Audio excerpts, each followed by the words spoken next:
اعوذ باللہ من الشیطان الرجیم بسم اللہ الرحمن الرحیم ذالک یہ تمام واقعات نتلوہ ہم تلاوت کرتے ہیں ان کو علیکا اے میرے محبوب آپ پر من الآیات یہ ہماری آیتیں ہیں، نشانیاں ہیں، علامتیں ہیں، والذکر الحکیم اور محکم بیان ہے، پکا بیان ہے۔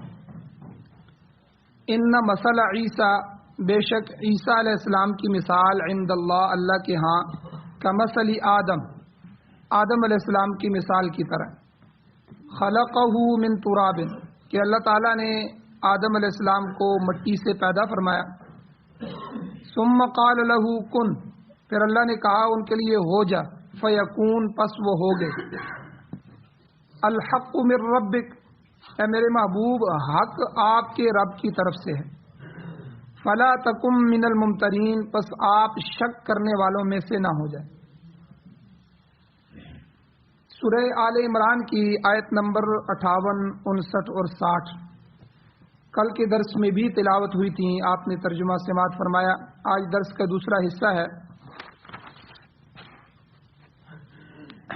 اللہ جل شانہ خالق ہیں، اللہ مالک ہیں، اللہ رازق ہیں۔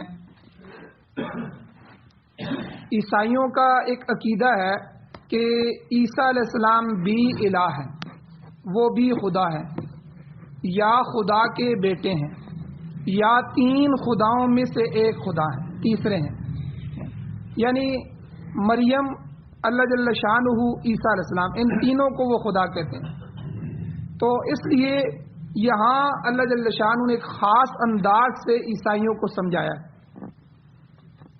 کہ انسان کو اللہ تعالیٰ نے ایک خاص نظام کے ساتھ پیدا فرمایا ہے اور یہ اللہ کی خاص مخلوق ہے۔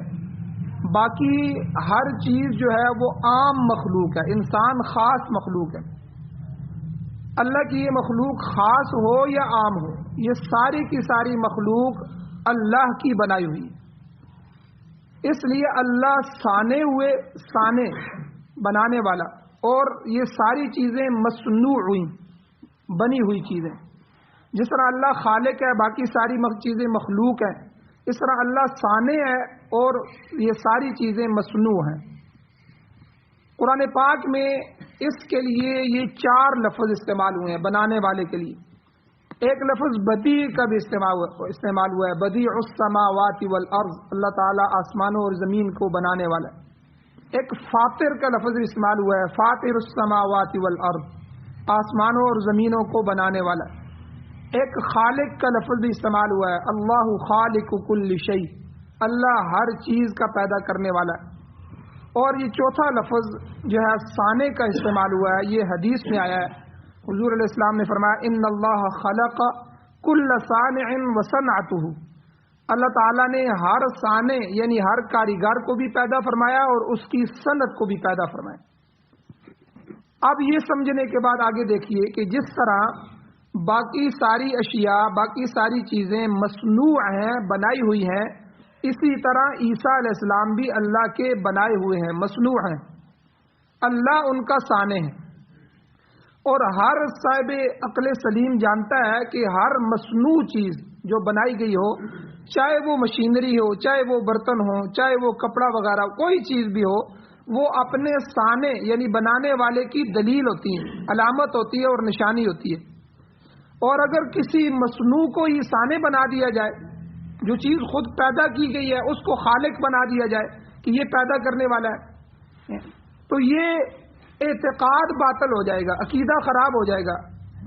یہی بات اللہ تعالیٰ نے یہاں لفظ آیت سے سمجھائی کہ عیسیٰ علیہ السلام ذالک نتلوہ، اے میرے محبوب یہ سارے واقعات ہم آپ کے پاس تلاوت کرتے ہیں، آپ کے پاس وحی بھیجتے ہیں، فرشتے کے ذریعے آپ کو بتائے ہیں، قرآن مجید میں وحی کے ذریعے آیات موجود ہیں۔ تو ذالک نتلوہ علیک من الآیات، یہ سب ہماری آیتیں ہیں، تو یہ ہماری نشانی ہے، میرے صانع، میں خالق ہوں، میری نشانی ہے۔ دنیا میں جو آدمی کاریگری کرتا ہے تو اس کاریگر کی نشانی ہوتی ہے اس کی بنائی ہوئی چیز، تو عیسیٰ علیہ السلام بھی میری نشانی ہے اور میرے مصنوع ہے، میں صانع ہوں، بنانے والا ہوں۔ تو پھر تم ان کو اللہ کیسے کہتے ہو، ان کو خدا کیسے بنا لیتے ہو، خدا کا بیٹا کیسے بنا لیتے ہو؟ یا خداؤں میں سے تیسرا خدا بنانا، یہ باطل عقیدہ ہے۔ اس طرح تو ساری حکمت ہی باطل ہو جائے گی۔ یہ عقل انسانی اور فطرت سلیمہ کے خلاف بھی ہے۔ کائنات میں پائے جانے والی ہر شے، تمام اشیاء اللہ تعالیٰ کی کاریگری اور اللہ کی صنعت کی نشانیاں ہیں۔ کتنی پیاری چیزیں اللہ نے بنائی ہیں۔ ہم ہر چیز کو دیکھتے ہیں تو کہتے ہیں میرے اللہ نے کیسا بنایا اس کو، میرے اللہ کیسے بنانے والے۔ ایک درخت ہے، سوکھ گیا ہے، پتے جھڑ گئے ہیں، اب بظاہر نظر نہیں آتا اس میں سے کوئی چیز نکلے گی، لیکن اپنا وقت آتا ہے، بہار کا موسم آتا ہے، اللہ انہی شاخوں کو ہرا بھرا کر دیتے، انہی میں سے پھوڑ کے اللہ بیچ میں سے کومپل کو نکالتے ہیں۔ وہ کومپل ہمارے دیکھتے دیکھتے جو ہے ٹہنی بننا شروع ہو جاتی ہے، 7 پتے لگتے شروع ہو جاتے ہیں، ساتھ ہی آگے جا کے پھول پیدا ہو جاتے ہیں۔ پھلدار درخت ہو تو پھول میں سے اللہ جو ہے وہ چھوٹی سی گٹھلی نکالتے ہیں، پتے پھول کے گر جاتے ہیں، بیچ میں سے جو ہے وہ جو ہے ہر چیز پھل نکل رہے ہیں، ہر چیز نکل رہی ہے۔ یہ ساری کاریگری اللہ نے کی ہے۔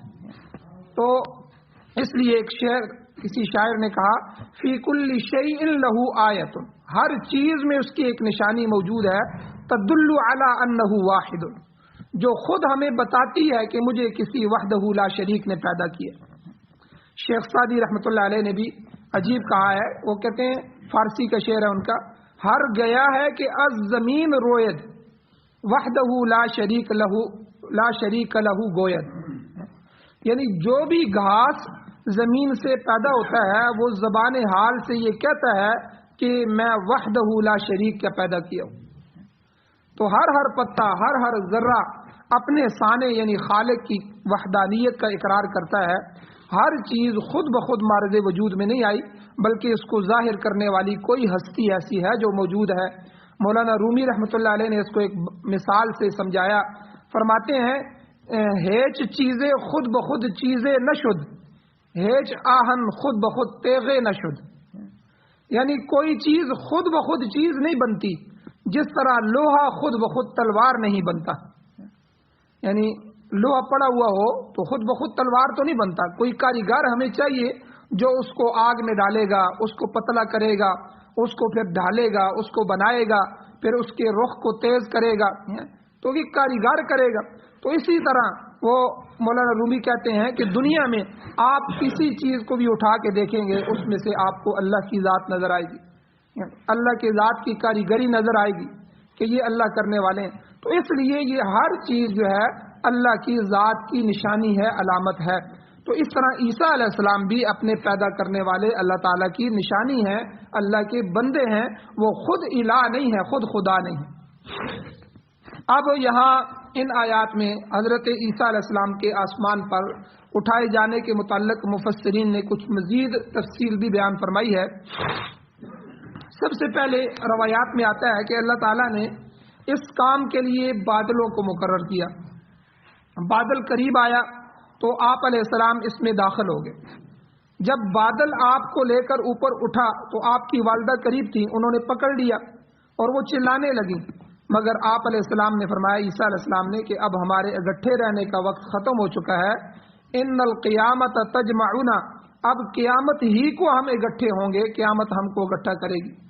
تفسیر جلالین میں یہ واقعہ بیان کیا گیا ہے، اور اس کے بعد انہوں نے لکھا ہے کہ یہ واقعہ جو پیش آیا ہے حضرت عیسیٰ علیہ السلام کا آسمانوں پر اٹھائے جانے کا، یہ واقعہ لیلۃ القدر کی رات کو پیش آیا، اور اس وقت حضرت عیسیٰ علیہ السلام کی عمر 33 سال تھی۔ جب عیسیٰ علیہ السلام آسمان پر اٹھائے گئے تو 33 سال عمر تھی، اور آپ کی والدہ جو ہیں حضرت مریم رضی اللہ تعالی عنہ، آپ کے اٹھائے جانے کے بعد 6 سال تک زندہ رہیں، اور اس کے بعد ان کی وفات ہو گئی۔ اور اسی طرح بخاری اور مسلم شریف کی روایت میں آتا ہے کہ حضور نے فرمایا، ینزل بقرب القیامتی، مسیح علیہ السلام قیامت کے قریبی زمانے میں نازل ہوں گے، اور یحکم بشریعت نبینا، اور ہمارے نبی صلی اللہ علیہ وسلم کی شریعت کے مطابق حکم جاری کریں گے، فیصلہ کریں گے، کیونکہ ان کی اپنی جو شریعت تھی حضرت عیسیٰ علیہ السلام کی، اس کا دور ختم ہو چکا ہے، اب حضور کا دور ہے، تو وہ حضور کی شریعت کے مطابق فیصلہ کریں گے، اور وہ حضور خاتم النبیین صلی اللہ علیہ وسلم کے نائب ہوں گے اور آپ کے امتی ہوں گے، اور آپ کے قابل جرنیل کی حیثیت سے دنیا میں زمین پر آئیں گے، قرآن و سنت کے مطابق فیصلے کریں گے۔ اور اسی طرح مسلم شریف کی روایت میں آتا ہے کہ وہ دنیا میں آ کر کریں گے کیا؟ ایک تو دجال کو قتل کریں گے، دوسرا خنزیر کو قتل کریں گے، تیسرا صلیب کو توڑ دیں گے، چوتھا جزیے کو موقوف کر دیں گے، جزیہ زمین پر نہیں رہے گا۔ اور مسلم شریف کی ایک اور روایت میں آتا ہے آپ 7 سال تک زمین پر ٹھہریں گے۔ اور ابو داؤد شریف کی روایت میں آتا ہے کہ عیسیٰ علیہ السلام کی زمین پر ٹھہرنے کی کل مدت 40 سال ہے۔ اب بظاہر اس میں فرق نظر آتا ہے کہ ایک روایت میں 7 سال، ایک میں 40 سال ہے، تو علماء نے اس کا جواب یہ دیا ہے کہ آپ 33 سال دنیا میں گزار کے چلے جا چکے ہیں۔ پہلے جب آئے تھے اپنے زمانے میں اس وقت آپ کی عمر 33 سال تھی، 33 سال کے بعد جب دوبارہ زمین پر آئیں گے پھر آپ کی عمر 7 سال اور ہوگی، تو یہ 33 اور 7 40 سال بن جاتے ہیں۔ تو اس لیے یہ 40 سال کی روایت بھی ٹھیک ہے کہ آپ کی مدت 40 سال ہوگی۔ باقی یہ ہے کہ آپ جب زمین پر اتریں گے نزول ثانی جو ہوگا یتزوج و یولد لہ، حضور نے فرمایا آپ نکاح بھی کریں گے اور آپ کی اولاد بھی ہوگی۔ اور مسلم اور ابن شیبہ کی روایت میں آتا ہے کہ جب تک عیسیٰ علیہ السلام زمین پر دوبارہ نازل نہیں ہوں گے لا تقوم الساعہ، قیامت برپا نہیں ہوگی۔ آپ اتریں گے اس حالت میں کہ حکمن، آپ حاکم بھی ہوں گے، فیصلہ کرنے والے، مقسطن، آپ انصاف کرنے والے بھی ہوں گے، اور امامن عادلن، آپ عادل امام بن کر زمین پر آئیں گے۔ اور اسی طرح خلافت جو ہوگی اس وقت حضور علیہ السلام کی جو ابھی موقوف ہے، خلافت ابھی حضور کی کسی کے پاس نہیں ہے، تو وہ آپ کے خلیفہ بھی ہوں گے، خلافت بھی آپ کے ہاتھ میں ہوگی، عادل خلیفہ ہوں گے۔ اور حضور نے فرمایا فیکسر الصلیب، آپ صلیب کو توڑ دیں گے۔ اب جو صلیب کا نشان جو عیسائیوں کے گلے میں صلیب پڑی رہتی ہے، اپنی شرٹوں کے اوپر وہ صلیب ڈالتے ہیں، صلیب کو پوجتے ہیں، صلیب کی جو ہے عبادت کرتے ہیں، یہ سب کچھ جو عیسائی کرتے ہیں یہ ان کی باطل عقیدے کی نشانی ہے۔ اور عیسائیوں کا اس میں ایمان ہوتا ہے کہ عیسیٰ علیہ السلام اس صلیب پر لٹک گئے ہیں اور انہوں نے صلیب پر جو ہے چڑھ کر، صلیب ان کو ہو گئی تھی، پھانسی ہو گئی تھی، اور اس پھانسی پہ چڑھ کے انہوں نے ہم لوگوں کا کفارہ ادا کیا، تب ہمارا کوئی گناہ کاؤنٹ نہیں کیا جائے گا بلکہ وہ کفارہ دے جا چکے ہیں، اس لیے وہ اب صلیب کی پوجا کرتے ہیں۔ تو حضور علیہ الصلوۃ والسلام نے فرمایا ایک حدیث میں کہ صلیب بت ہے اور شرک کی نشانی ہے، گلے میں لٹکا کر اور گرجے میں رکھ کر اس کی جو تعظیم کی جاتی ہے اور جو اس کو پوجا جاتا ہے یہ عبادت کرنے کے مترادف ہے، اس لیے یہ شرک ہے۔ حالانکہ عیسیٰ علیہ السلام کو نہ سولی پر چڑھایا گیا، نہ وہ ہلاک ہوئے، بلکہ ان کو زندہ آسمانوں پر اٹھایا گیا، اس لیے صلیب کا عقیدہ رکھنا ہی غلط ہے۔ اور اب خنزیر کو قتل کریں گے، اس کی وضاحت کیا ہے کہ عیسیٰ علیہ السلام جب آئیں گے تو آپ عیسائیوں کو ذلیل کریں گے، عیسائیوں کو ذلیل کریں گے۔ کہ کس طرح ذلیل کریں گے؟ یہ جو روم کا بادشاہ گزرا ہے، رومی بادشاہ، اس نے عیسائیت جب قبول کی تو اس زمانے میں انہوں نے سب سے پہلے خنزیر کو حلال کیا، حالانکہ عیسیٰ علیہ السلام کی اپنی شریعت میں بھی خنزیر حلال نہیں تھا۔ ورنہ شاہ ولی اللہ محدث دہلوی رحمۃ اللہ علیہ فرماتے ہیں کہ حضرت نوح علیہ الصلوۃ والسلام کے بعد تمام شریعتوں میں جتنے نبی بھی آئے ان سب کی شریعتوں میں خنزیر حرام رہا ہے۔ تو حضور علیہ الصلوۃ والسلام نے فرمایا کہ عیسیٰ علیہ السلام جب آئیں گے تو خنزیر کو قتل کریں گے، کیا مطلب؟ اس کو دوبارہ حرام قرار دیں گے اور کوئی عیسائی جو ہے وہ دوبارہ خنزیر نہیں کھا سکے گا۔ اب تو یورپ کے سارے ملکوں میں خنزیر عام ہے، بڑے بڑے فارم انہوں نے بنائے ہوئے ہیں، بلکہ ہمارے ملک کے اندر یہ جو چیزیں آتی ہیں، چپس آتے ہیں اور اسی طرح آئس کریم وغیرہ آتی ہے، اور ان کی جو والز وغیرہ کی جو آئس کریمیں ہیں، یہ سب چیزیں ان میں یہ پتہ چلا ہے کہ وہ خنزیر کی چربی وغیرہ بھی ڈالتے ہیں۔ تو اس لیے پہلے یہ لکھ کے بیچتے تھے کہ یہ چیز اس میں ڈلی ہوئی ہے، بعد میں جب مسلمانوں نے احتجاج کیا تو انہوں نے کوڈ لکھنے شروع کر دیے۔ ابھی آپ نے دیکھا ہوگا کئی چیزوں کے اوپر لکھا ہوتا ہے E11، ٹھیک ہے، C22، یہ کوڈ لکھے ہوتے ہیں۔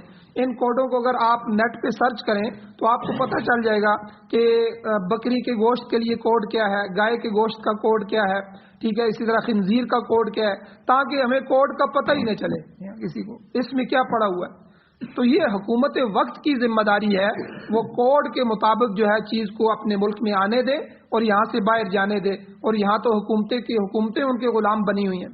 ان کو کیا لگے کہ خنزیر کا گوشت آ رہا ہے یا خنزیر کی چربی والی چیزیں آ رہی ہیں یا کیا آ رہا ہے، ہم کھا رہے ہیں بس. اسی لیے روحانیت بھی ہم سے چلی گئی ہے اور برکات بھی اٹھ گئی. تو بہرحال یہ وہ وقت ہوگا، حضرت عیسیٰ علیہ السلام جب تشریف لائیں گے تو خنزیر کو حرام قرار دیں گے. اور یہ رومی بادشاہ نے اس کو حلال کیا تھا، ورنہ عیسیٰ علیہ السلام کے مذہب میں جو ہے وہ خنزیر حرام ہی تھا، حلال نہیں تھا. اور اسی طرح دوسرا حضور نے فرمایا کفار سے جزیہ جو وصول کرنے کی مدت ہے وہ عیسیٰ علیہ السلام کے نزول تک ہے، چنانچہ آپ کے دوبارہ نزول پر یہ مدت بھی ختم ہو جائے گی، آپ جزیے کو موقوف کریں گے. اور عیسیٰ علیہ السلام اسلام کے سوا کوئی دین قبول نہیں کریں گے، لہٰذا یا تو سب کے سب عیسائی وغیرہ سب مسلمان ہو جائیں گے یا پھر تیغ ہو جائیں گے، ختم ان کو کر دیا جائے گا. صحیحین کی روایت میں آتا ہے، بخاری مسلم کی روایت میں، کہ عیسیٰ علیہ السلام کے جو سب سے بدترین دشمن ہوں گے وہ یہودی ہوں گے. اور یہودیوں کے بارے میں حضور نے فرمایا کہ جب عیسیٰ علیہ السلام آئیں گے تو یہودیوں کو کہیں بھی پناہ نہیں ملے گی. جس پتھر کے پیچھے یا جس درخت کے پیچھے بھی یہودی چھپنا چاہیں گے وہ پتھر بولے گا، وہ درخت بول کر کہے گا کہ اے مسلمان دیکھ میرے پیچھے یہودی چھپا ہوا. تو یعنی یہ یہودیوں کا علاج ہوگا، یہودیوں کو اللہ ذلیل کریں گے. تو مسیح علیہ السلام کے دوبارہ نزول کے زمانے میں مال و دولت کی اس قدر فراوانی ہوگی کہ حضور نے فرمایا کہ کوئی شخص صدقہ اور خیرات قبول نہیں کرے گا. یعنی ہر بندہ خود مالدار ہوگا، وہ کہے گا بھئی میرے اوپر صدقہ خیرات نہیں لگتا، کوئی بھی قبول نہیں کرے گا.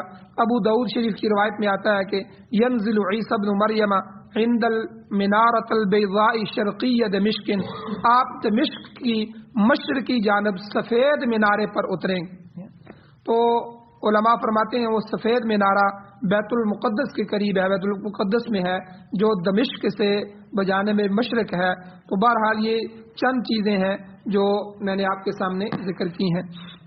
اسی طرح حضور نبی کریم صلی اللہ علیہ وسلم نے فرمایا قیامت سے پہلے 10 بڑی نشانیاں ظاہر ہوں گی، اور جب تک یہ 10 چیزیں ظاہر نہیں ہوں گی قیامت نہیں آئے گی. ان میں سے ایک حضرت عیسیٰ علیہ السلام کا نزول بھی ہے کہ عیسیٰ علیہ السلام نازل ہوں گے. اس کے علاوہ دجال کا خروج بھی بڑی نشانیوں میں سے، دجال نکلے گا. یاجوج ماجوج کا ظہور ہوگا، ٹھیک ہے. سورج مشرق کی بجائے مغرب کی جانب سے نکلے گا. جس دن یہ مغرب سے نکلے گا اس دن توبہ کے دروازے بند ہوں گے، پھر کسی کی توبہ قبول نہیں ہوگی.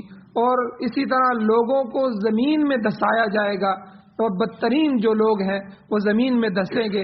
اور اسی طرح آگ کا نکلنا حدیث میں آیا ہے، ایک بڑی آگ نکلے گی جو ہے کئی ضلعوں اور ملکوں کے حساب سے ہوگی، وہ آگے چلے گی.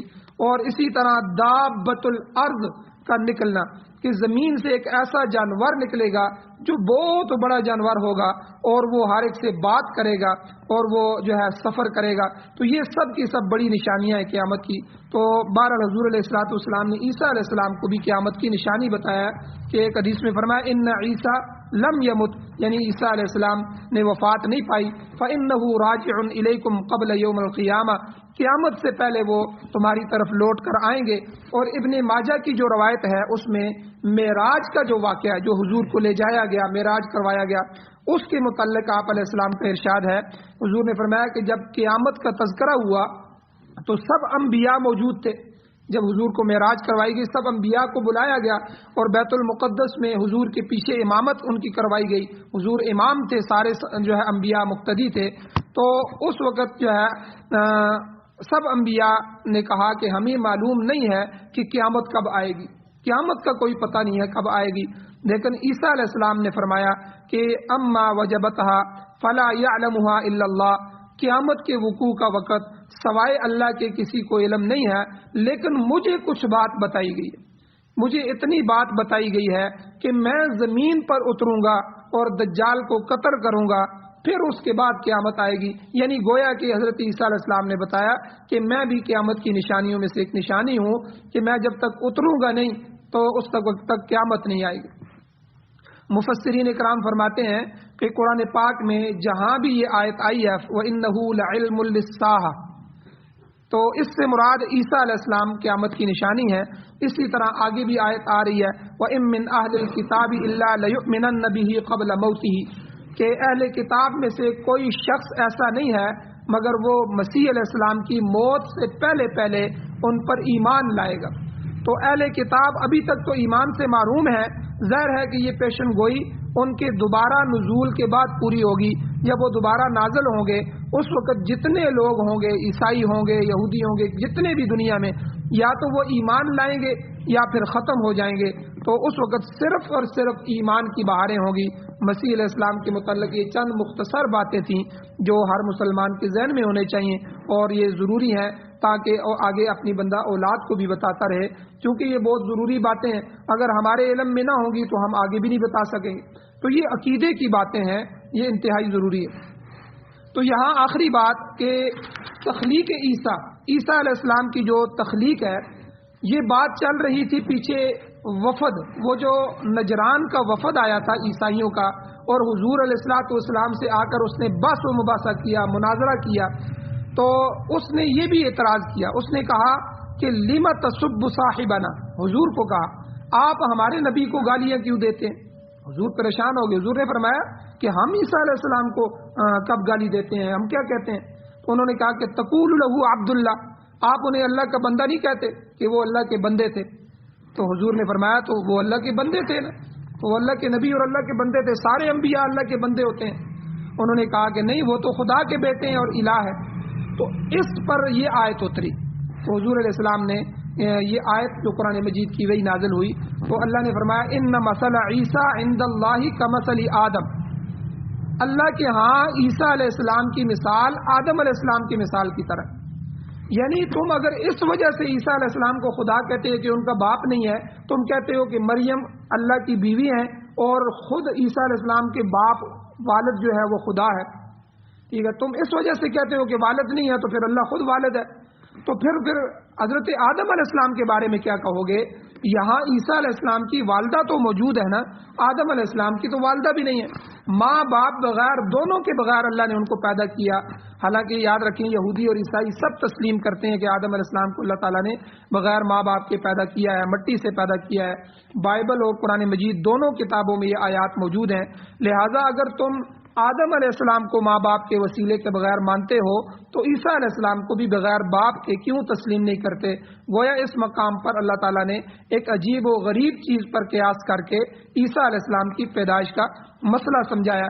اللہ نے فرمایا خلقہ من تراب، اللہ نے آدم علیہ السلام کو مٹی سے پیدا فرمایا، ونفخ فیہ الروح، پھر اللہ نے اس میں جان ڈالی۔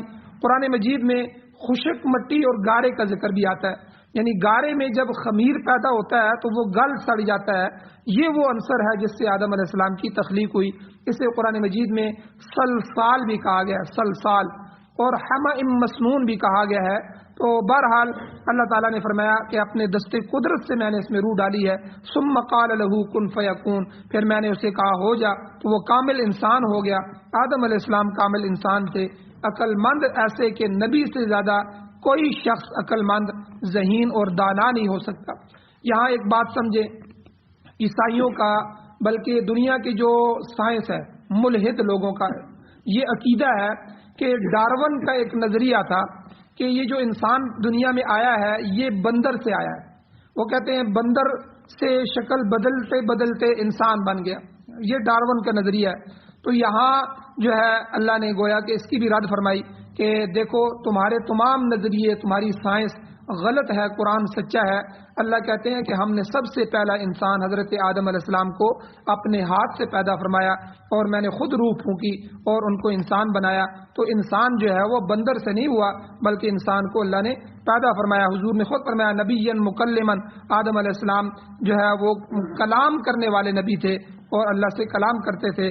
تو سب سے پہلے نبی اور سب سے پہلے انسان اور بالکل مکمل انسان تھے۔ سمجھانا یہ مطلوب ہے کہ جب اللہ تعالیٰ بغیر ماں باپ کے مٹی سے انسان کی تخلیق کر لیتا ہے تو عیسیٰ علیہ السلام کو بغیر باپ کے پیدا کرنا اللہ کے لیے کون سی مشکل کام ہے؟ یہ کوئی تعجب کی بات نہیں ہے۔ لہٰذا عیسیٰ علیہ السلام اللہ کے بندے ہیں۔ اور آگے اللہ نے فرمایا الحق من ربک، یہ سب آپ کے رب کی طرف سے حق ہے، فلا تکم من الممترین، آپ شک کرنے والوں میں سے نہ ہو جائیں۔ یہ خطاب حضور علیہ السلام کو ہو رہا ہے، مگر بات سب کو سمجھائی جا رہی ہے کہ کسی مومن کو اس بات میں شک و شبہ نہیں ہونا چاہیے کہ عیسیٰ علیہ السلام اللہ کے بندے ہیں۔ اللہ تعالیٰ نے آپ کو مریم جیسی کنواری عورت کے بطن سے پیدا فرمایا، وہ الہ نہیں ہے۔ اس حقیقت کے واضح ہونے جانے کے بعد اگر پھر بھی یہ لوگ جھگڑا کرتے ہیں تو آگے اگلی آیات میں ان کو مبالغے کا چیلنج ہے، پھر میدان میں آ جاؤ، ہم مبالغہ کرتے ہیں۔ اب مبالغہ کیا ہے اور حضور علیہ الصلوۃ والسلام نے ان سے کیا مبالغہ کیا، انشاءاللہ اگلے درسوں میں تفصیل آ رہی ہے۔ اللہ جل شانہ سے دعا ہے اللہ ہمیں عمل کی توفیق عطا فرمائے۔ آمین۔ الحمدللہ رب العالمین والعاقبۃ للمتقین والصلاة والسلام علی رسولہ النبی الامی الکریم۔ اللهم ربنا آتنا فی الدنیا حسنۃ وفی الآخرۃ حسنۃ وقنا عذاب النار۔ یا اللہ ہماری کمیوں کوتاہیوں کو معاف فرمائیے، یا اللہ درگزر فرمائیے، صغیرہ کبیرہ گناہوں کو معاف فرمائیے، یا اللہ قرآن و سنت کو سننے سمجھنے عمل کرنے کی توفیق عطا فرمائیے، یا اللہ جب تک زندگی ہو عزت والی وقار والی زندگی نصیب فرمائیے، یا اللہ قرآن و سنت کی بہاریں پوری دنیا میں نصیب فرمائیے، یا اللہ سارے باطل نظاموں کو ختم فرمائیے، اپنے نظام کو غالب فرمائیے، جو بیمار ہیں ان کو شفا عطا فرمائیے، یا اللہ جو مقروض ہیں ان کے قرضوں کے پورا کرنے کے اسباب پیدا فرمائیے، جو پریشان حال ہیں یا اللہ ان کی پریشانیوں کو دور فرمائیے، مشکلات کو ختم فرمائیے، آسانیاں پیدا فرمائیے، یا اللہ جو حضرات ایمان کی حالت سے اس دنیا سے جا چکے ہیں یا اللہ ان سب کی بخشش فرمائیے، بلند درجات عطا فرمائیے۔ صلی اللہ تعالی علی خیر خلقہ محمد وآلہ وصحبہ اجمعین برحمتک یا ارحم الراحمین۔